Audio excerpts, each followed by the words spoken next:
Children, good morning. Let us continue with our ongoing lesson 15, Improvement in Food Resources. Today we'll talk about fish production. In the last session we had talked about poultry farms and how the diseases caused in poultry can cause damage to the poultry farming. Now, when we talk about fish production, what is it and how the fish are brought up? So, the farming of the fishes for the commercial use. What is the meaning of commercial use? When they are farmed for earning money. So, what are the commercial use? Like food products in an area is called as fish production, or it is called as fish farming. Now, fish farming involves raising fish commercially. Now, this is another definition, that raising fish commercially in tanks or enclosures, usually for food. Now, fish production, when we talk about fish production, why do people do the production of fish? Because when we talk about it, it is a great source of protein to our diet. Not only protein, but when we talk about fish in the terms of nutrition, then it provides almost everything. So, it's a very good source of nutrition to our diet or in our body, but we do not consume it. But as a profession we must know about fish production.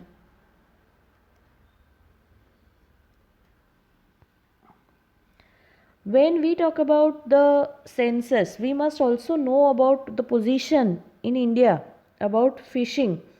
So India ranks second in the world in fish production, with an annual fish production of about 6.9 million metric tons. So here we are not talking about kgs, but we are talking about tons.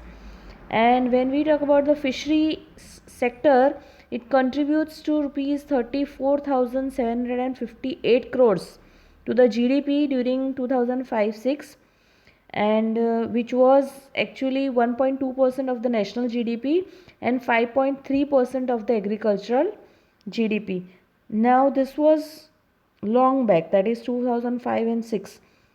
Now it has exceeded. Let's talk about the different types of fish production. Fish production is of two types: finned fish production, that is true fish production, and unfinned fish productions. Let us first talk about the finned fish production. Finned, you might have learned in your lower classes that fish have fins, and that helps in locomotion, that is, that helps in the movement of the fish. So now there are two types of fish: finned fish and unfinned fish. Let us see about each of them one by one. So, production and management of cartilaginous. What is the meaning of cartilaginous? It is a fish of a class which is distinguished by having a skeleton of cartilage rather than bone, including the sharks, rays, and the chimeras. Now, when we talk about cartilage and bone, you might have learned in your 7th standard about the difference between cartilage and bone. So this fish, they have skeleton of cartilage rather than bone. And even not only this cartilage one bone fish, but even the bony fish such as the pomfret, tuna, cod, katla, prawns, rohu, and mrigal, these are also produced.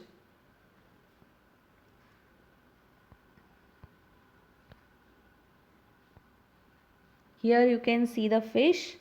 This is the finned fish. You can see the fins on the either side of the fish. Both the sides you can see the fins. When we talk about the unfinned fish production, it is the production of shellfish such as prawns and mollusks. Now these are the other kinds of fish. Depending on the mode of obtaining fishes, that means where fishes are found or where they are available, Fishing are of two types. The first one is the capture fishing. Now capture means to get or to take. So naturally living fishes in various water bodies are captured. उनको ऐसे ही पकड़ लिया जाता है. एक बड़ी सी जाल बिछाते हैं और मछलियाँ ले लेते हैं. So there they actually don't know how much fishes would be there, and they just capture. Sometimes if their luck is good, they may get a good amount of fish, and sometimes they may not get, because they are not exactly known to the amount of fishes that they will get. But when we talk about the culture fishing, here they are very sure about the desired quality and variety of fish, because they are cultivated. These fish are cultivated in the confined areas with utmost care to get maximum yield. Now see, this is the better way, because you have cultivated the fish, and you know that this quality, this many number and these many types of fish I'll be getting here. So this is called aquaculture. Now aquaculture can be done in various water bodies like oceans, rivers, lakes, ponds, etc. And when it is done in oceans, especially when it is done in oceans, it is known as mariculture. So marine, the mari word comes from marine. Marine means related to water. So it is called mariculture. Here you can see the picture of culture fishing, where in a confined area the fishes are cultivated and then they are collected together for fishing. Now here you can see the pictures of the marine fishing. You can see in the first picture of the pond, the second picture is of a river, the third picture is of a lake, and the fourth picture is of a reservoir. You might have learned about reservoirs in your SS book in your lower classes. Reservoirs are places where water is collected for irrigation purpose. But even here the cultivation of fish can be done, and desired quality of fish can be taken or used for production. When we talk about India, India has a huge coastline of 7,500 kilometers, and so it's natural for India to have a large marine fishing industry. And we are very proud that we are even an agricultural country, and we go for the farming 100% and even fishing. So we are very lucky. And popular marine fishes include pomfret, mackerel, tuna, sardines, Bombay duck, and even there are some costly fishes found in the sea like mullets, prawns, mussels, seaweed, and oysters. Now, some of the costly fishes are not found in India, but they are found abroad, and they are imported in order to have a better yield of fish. Here I know it's not SS subject, but this is just to show the coastal areas of India. You can see just starting from Gujarat from the west to Maharashtra, Goa, Karnataka, Kerala, Tamil Nadu, Andhra Pradesh, and Orissa till West Bengal. So this is the whole area till which our coastline extends. So we can tell it as a peninsula, and we can see that all the three sides are surrounded by water here, and we are very fortunate that we have this longest coastline. Okay, now let us see the different types of fishes. I have tried to get the picture of each one of it. You can see here the white pomfret and the regular one. So there are two colors and two varieties of pomfret. Now this is usually found in our country, and we get this pomfret, and people fry it and use it. You can see here the mackerel quality of the fish or the species of the fish. This is the tuna, sardines, and the last one is the Bombay duck. You can see the mouth of the fish, it looks like a duck, and so the name signifies Bombay duck. Here we'll talk about the costly ones, the mullets, the prawns. Yes, prawns are available in India. The mussels. Now these mussels, see, they are confined in small shell-like structures. So in order to get this fish, this coating has to be removed. And there are certain people who just eat it raw, and they just open the shell and just eat it raw. Here you can see the seaweed. Now though it's a seaweed, a variety of fish, but it is very useful and it is very nutritious, but there are certain disadvantages of consuming this type of fish also. Here you can see the oysters. Even oysters, as we talk about mussels, they also have a hard coating outside, and this fish is found inside, and it is very slippery and it's very jelly type fish. And these oysters are just like when we talk about the pearls which are found, सीप में मोती जैसे मिलते हैं, वैसे ही ये oysters एक बड़े से हार्ड कोटिंग के अंदर पाए जाते हैं. So there are certain people who just open these shells and just consume these oysters raw. They are even cooked, but there are different ways of using this fish. Just now we are talking about the fish production, so we'll concentrate on fish production rather than its consumption. Okay, now other ways by which fish can be obtained is by observing how it is found, or the people who are doing the fish production at a large mass, they use certain scientific techniques in order to find out which is the area where they can get the maximum number of fishes and they'll get the maximum yield. So in order to get it, they use satellites. So using satellites, region of high fish population in sea can be found. So here you can see through satellite, this is the first picture, is the view of the satellite where you can find the school of fish. Now here fish don't go to the school, but here it's used as a collective noun, that when there are many fish, we don't tell it as fishes, we say fish only, but it is a school of fish. And you can see the picture of the sea floor, and here you can see that at this place you can get the maximum number of fish. The second picture is of the echo sounders. Now what are echo sounders? Echo sounding actually is a type of sonar. Now what is sonar, that I'll tell you afterwards, but it's a type of technique, scientific technique used to determine the depth of water by transmitting sound waves into water. See, now this is quite a new technique by which the sound waves are transmitted into water, and the time interval between the emission and the return of a pulse is recorded. जब emission मतलब डालना और वो sound wave को डालना, and return of a pulse, pulse is produced when the waves are transmitted in the water.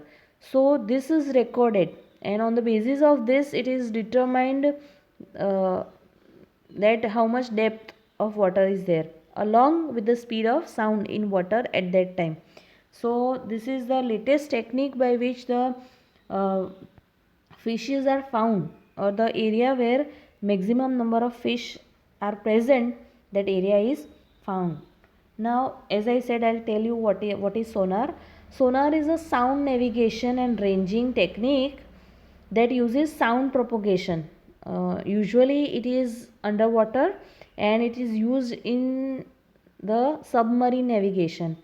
You might have heard about submarines that are passing deep under the water, and these are used for the purpose of navigation and to communicate or detect objects that are present on or under the surface of the water, such as other vessels. Even here we are talking about fish, not about the vessels. Now we'll talk about the another type of fishing, that is the inland fishing. Now what is inland fishing? This fishing includes fish production in fresh water.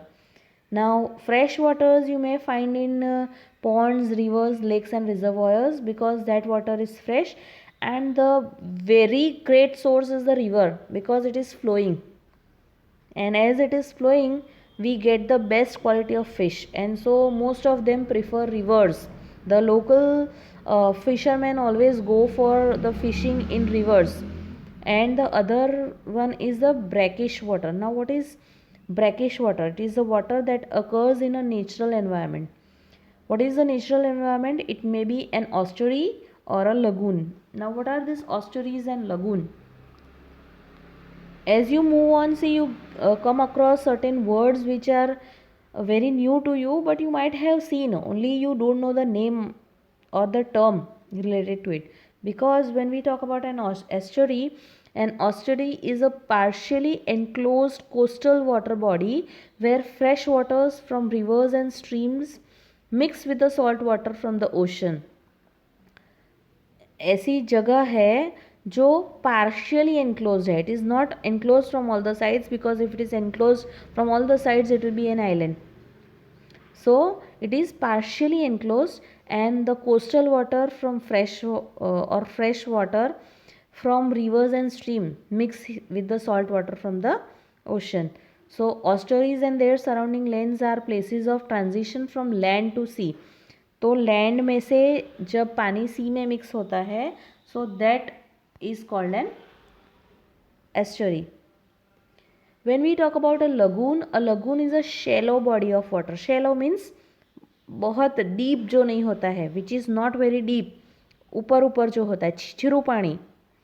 So it is a shallow body of water separated from a larger body of water by reefs, barrier lands or a barrier peninsula. Now see, again you might have learned about reefs, the barrier islands and barrier peninsula in SS, but let me just revise it and let you know what is a reef. Reef is a ridge of jagged rock, corals or sand just above or below the surface of the sea. Now I'll not talk too much in the scientific language or the language which you don't understand. I'll just tell. reef એટલે નાની ટેકરી, રેતીનો ઢગલો થયો હોય અને જે આમ ટેકરી જેવું સાંકડું લાંબુ ઉપસેલું થયું હોય એને રિજ કહેવાય. So that is called the ridge. So the riff and the ridge, so which is formed, a ridge which is formed by the reef, a reef. Okay, jagged rock means one having a sharply uneven edge. So it is not even, but it keeps on moving. It keeps on changing. Somewhere you may find a small hip, somewhere you may find a big hip. So this is a place which is having shallow water, but it's having all these kinds of things along with it. Here in this picture you may see, this is a lagoon. Here in between you can see that reef which is separating the water. Okay, now this kind of fishing or this type of fishing gives lower yield compared to marine fishing. Why? Because you can see that there are reefs in between, so there may be difficulty in collecting the fish if the net is thrown. So what is done in such water bodies? The capture and culture fish farming is done in these areas. Now there is another word called composite fish culture. Now what is composite fish culture? In this 5 to 6 varieties are cultivated in a single fish pond. So there is a fish pond in which not only one variety but 5 to 6 varieties are cultivated, and they are selected so that they do not compete for food and they should have different food requirements. See, now when they are not fighting for food, if you go for a large water body, what will happen? For their nutrition, for their food, one big fish will consume the small fish or the smaller ones, and thus the whole place will get vacant and you will not get the required or the required quantity of fish from that place. So here you can see that there are 3 varieties of fish which I am talking about. The first one is the katla, and this katla fish, it feeds the upper part water, so the other kind will not come on the top for water or the food.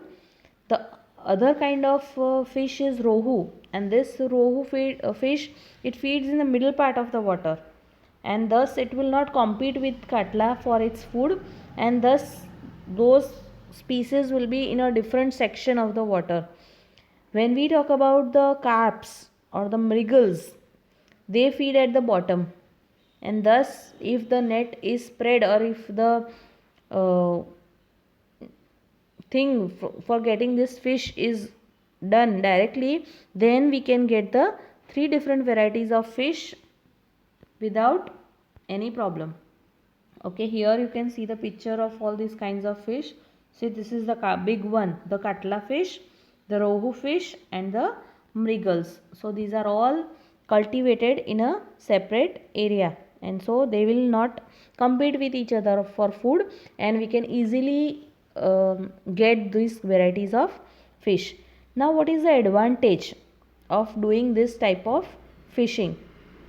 It This species can use all the food in the pond without competing with each other, and thus because of this reason we'll get more yield, so we'll get more quantity of fish.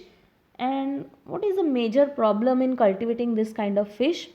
That is, many fishes lay eggs during monsoon only, due to which the number of fishes will not grow fast because of the lack of availability of quality seed. Now, what is quality seed? These are the food given for the fish so that they grow more. So what is done in order to get more quantity? Now every problem has a solution, so does this. So hormonal stimulation is used using these fishes, so that it can be made to reproduce this kind of fish anytime. Now see, a special type of hormones are inserted or injected in the fish in order to make the reproduction in any kind of season, just instead of monsoon, so that they get more yield of these fishes. So this is all about fish production. Hope you have understood well about the fish production. Now as you have your test next week, so I'll be continuing with the beekeeping topic also. So today we'll just complete this session. Okay, before we move on, we'll talk about the term what is hormonal stimulation. It is an advanced technique followed by aquaculture in order to induce the reproductivity of a fish. As I said कि fish की reproductivity बढ़ानी है, so in order to that the hormones are stimulated. So this technique is followed in fishes that do not have the capacity to reproduce naturally. The reproduction cells of the fishes are treated with one kind of hormone called luteinizing hormone, LH. Now this you don't need to remember, this is just for your information. And this induces ovulation. Ovulation means to produce more eggs or to get better reproduction. Okay, let's move on to the beekeeping. It's a very short topic and you'll understand it very easily. What is beekeeping? It is a practice of keeping, caring and management of honeybees on a large scale for obtaining honey and wax. Many farmers uses beekeeping for additional small income. Bee ko palna, it's really very difficult because it stinks. And it really needs great care, great management, and you must have special training for this. And for that there are big farms called apiaries or bee farms. Apiaries are the place where the bees are reared, and these are the places where these bees are kept and reared. After getting this bees, we know that bees gives us honey, and so only we do the bee production in order to earn money.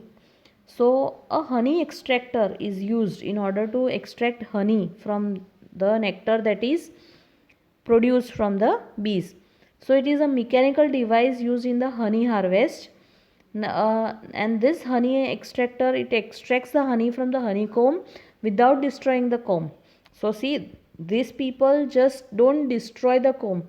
Here in local, what we do, we just take out the honeycomb by doing fire at that place, and thus when the bees go away, we just get the honeycomb and extract the honey. But here in this place, in these places, in the honey farms, they do not destroy the comb, they just keep as it is. And extractors work by centrifugal force. What is centrifugal force? It moves round and thus the honey is extracted from the top.